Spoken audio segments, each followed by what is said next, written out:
মানে যদি টিভিটো ক্লোজ কৰি চাই কান্দিছে কিন্তু চকু পানী ওলোৱা নাই। মই যোৱাকালি ৰাতি ৰকিবুল হুছেইনৰ ফটোটো জুম কৰি মই চাইছো। এতিয়া মোৰ ঘাম ওলাইছে বুলি ক'লে ইয়াত ঘাম দেখা পাই আছে নে নাই? এতিয়া চকু পানী টোকা বুলি ক'লে নহ'ব নাই, পানীটো থাকিলেহে টুকিব।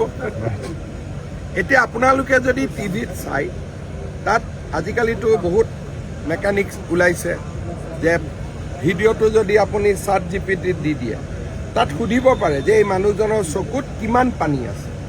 ChatGPTয়ে সেইটো উত্তৰো দি দিব যে 2 ড্ৰপ আছে, 1 ড্ৰপ আছে। ৰকিবুল হুছেইনৰ কোনো ফটোত চকু পানী নাই আৰু অখিল গগৈয়ে সাৱটি ধৰি কান্দা দেখুৱাইছে যাতে চকুটো টিভিয়ে নেদেখে। আপোনালোকে নিজেই পজিশ্যনিংবিলাক চাই লওক।